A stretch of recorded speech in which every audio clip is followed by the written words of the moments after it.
शायद ही कोई ऐसा पति होगा जिसने 1 महीने तक अपनी पत्नी की शक्ल भी ना देखी हो। मैं शादी के पहले दिन से अभी तक मैं अपनी ननद के साथ सोती हूँ। मेरा नाम अंजलि है। मैं एक नए घर में शादी करके आई हूँ, लेकिन इस घर के लिए मैं क्या हूँ मुझे अभी तक समझ नहीं आ रहा है। मेरे पिता बहुत गरीब है और मेरी शादी भी बहुत जल्दी में हो गई। करीब 10 दिन पहले मेरी शादी की कोई बात भी नहीं थी और 10 दिन बाद मैं दुल्हन बनकर एक घर में आ गई। पिताजी के पास एक अंकल आए जो हमारे परिचित थे। समाज के उन्होंने कहा कि बहुत अच्छा पैसे वाला घर है और जल्दी में शादी करना चाहते हैं। ऐसा रिश्ता फिर नहीं मिलेगा, बेटी को खाने की कोई समस्या नहीं रहेगी। बस इतना तो काफी था मेरे पिता के लिए और हमारी शादी हो गई। मुझे ना लड़का दिखाया, ना ही शायद उन्होंने मुझे देखा होगा। शादी के बाद मैं ना बहू बनी, ना ही पत्नी बनी। शादी करके मैं बड़े घर में आई थी तो मुझे लगा था कि मेरी जिंदगी बदल जाएगी।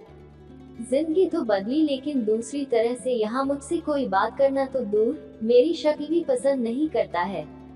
फिर बस मेरे मन में यही सवाल आता रहा कि क्यों मुझसे शादी की। आपको ये जानकर आश्चर्य होगा कि मुझे ये भी नहीं पता कि मेरी शादी किससे हुई है, क्योंकि अभी तक मैंने उनकी शक्ल नहीं देखी।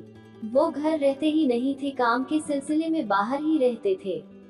मैं अपने ननंद के कमरे में सोती हूँ, वो भी एक कोने में नीचे। मेरी ननंद भी मुझे अपने कमरे में नहीं रखना चाहती थी, लेकिन मेरी सास ने कहा कि किचन में नौकरानी सोती है, इसलिए मुझे एक कोने में जगह दे दी। मेरी ननंद मेरे साथ ऐसा व्यवहार करती जैसे कि मैं कोई नौकरानी हूँ। बात बात पर मुझे चिल्लाती, कमरे में आते ही कहती वही रह, कोने में आगे मत आया कर। काम करते वक्त और खाते वक्त कुछ कचरा होता तो वो जानबूझकर जहाँ मैं सोती वही फेंकती। मैं फिर भी चुपचाप रहती। शादी का मतलब ये होता है मुझे नहीं पता था, और इस तरह की शादी से तो मैं बिना शादी रहती तो ज्यादा अच्छा होता। मैं सारा दिन बस घर के काम में लगी रहती थी। घर बड़ा था, लेकिन यहाँ लोगों के दिल मुझे छोटे लगे।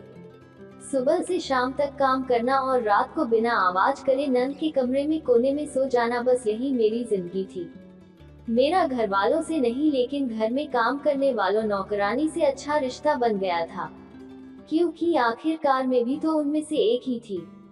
तब एक काम करने वाली ने बताया कि मेरे पति की शादी बड़े घर में तय हो गई थी।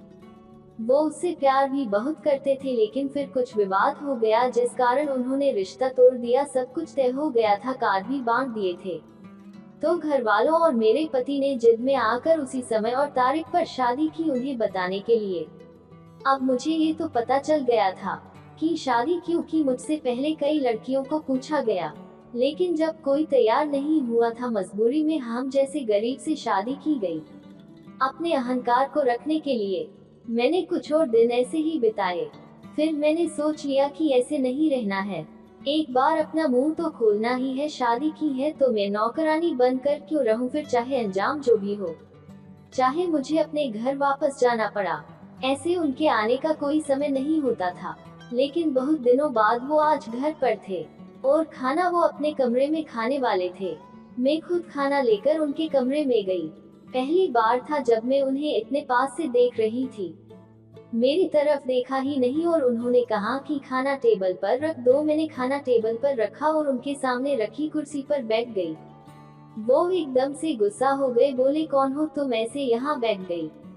फिर उन्होंने चिल्लाकर अपनी माँ को बुलाया। माँ आते ही कहा कौन है, कैसे कैसे नौकर आपने रखे हैं। उनकी माँ देखती ही बोली ये यहाँ क्या कर रही है।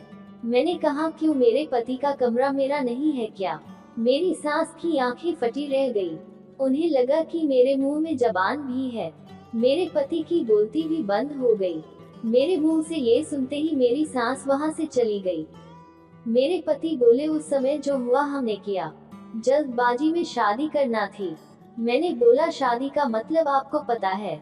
उस दिन के बाद आप आज मुझे देख रहे हैं, वो भी मैं आई तब, और आप तो मुझे नौकरानी समझ रहे थे।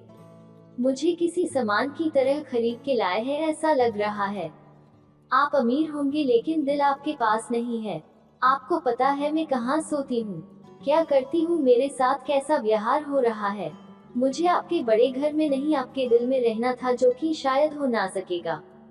इसलिए मैं अब जा रही हूँ। आपको बताना था, इसलिए आज आपसे बात की। इतना कहकर मैं जाने लगी तब उन्होंने मुझे रोका। कहा कि मैं अपनी पिछली लाइफ को अभी भूला नहीं हूँ, इसलिए तुमसे दूर था, उसके लिए मुझे अभी माफ करो और थोड़ा समय दो, मैं भूल गया था कि तुम भी इंसान हो, मेरी बीवी हो।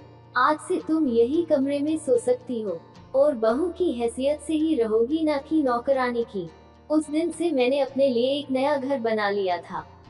मेरी समझ आ गया था यहाँ बिना बोले कुछ हासिल नहीं होगा। धीरे धीरे मैंने अपना हक लेना शुरू कर दिया।